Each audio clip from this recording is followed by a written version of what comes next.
Umaasa ang mga grupo ng negosyante sa bansa na mananatili sa pwesto ang mga miyembro ng gabinete na anilay nagampanan naman ng trabaho. Umaasa rin sila makakapag-appoint agad para hindi raw makaproblema sa economic continuity. Kasunod nga ng direktiba ni Pangulong Bongbong Marcos na magbitiw, marami sa mga opisyal ng pamahalaan na nagsumiti na ng courtesy resignation. Dadaan pa raw ito sa pagsusuri ng Pangulo kung sino-sino ang mga karapat-dapat na makasama niya sa nalalabing 3 taon ng kanyang termino. Narito ang aking unang balita. Sinusumbatan kayo mula day one. Sa unang episode ng kanyang podcast na ilalabas itong Lunes, 2 leksyon ang binanggit ng Pangulo na natutunan daw ng kanyang administrasyon mula sa naging resulta ng eleksyon 2025. Una, nagsawa na ang Pilipino sa politika. Sawan-sawa na sa politika. Pangalawa, disappointed ang tao sa serbisyo ng gobyerno. Hindi nila nararamdaman at masyadong mabagal ang galaw ng pagbubuo ng mga project na hindi pa nila maramdaman. At dahil dyan, inanunsyo ng Malacanang na pinagsusumiti ng Pangulo ng courtesy resignation ang lahat ng miyembro ng kanyang gabinete, kasama mga pinuno ng ahensya at presidential advisor na may cabinet rank. This is not business as usual, the President said. The people have spoken and they have expect results. Not politics, not excuses.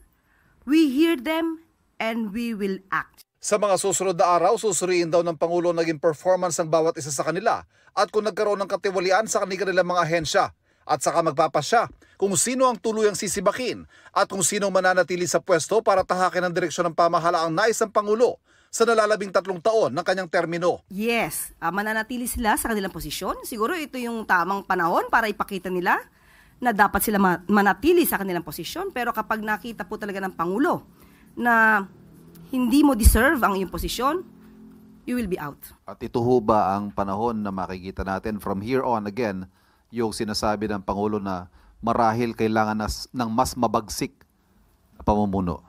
Opo. Umpisa lamang to. Sa gitna ng direktibang courtesy resignation ng Pangulo, umaasa mga business group na mananatili sa pwesto mga kalihim na anilay maayos na nagampanan ang kanilang trabaho. Sabi ng Makati Business Club Chairman Edgar Chua, very good raw ang economic team ng administrasyon. Sana raw ay retain ang mga magagaling na kalihim. Ganito rin ang pahayag ng Philippine Chamber of Commerce and Industry o PCCI. Umaasa raw sila na kasunod ng courtesy resignations ay magkakaroon ng anilay accountable at merit-based appointments. May ma-appoint na raw sana agad para hindi magkaproblema sa economic continuity. Sabi ng Management Association of the Philippines, makahanap sana ang Pangulo ng mga tamang taong kaya magpatupad ng plano ng kanyang administrasyon.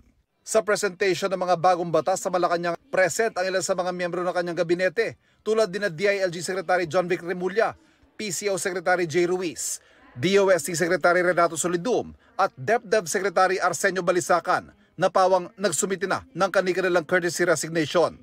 Idinaan naman ng Pangulo sa biro ang pagpapabitiw sa kanila. The honorable members of the cabinet. Teka, may laman pa ba yung kabinete ko? Who am I addressing now?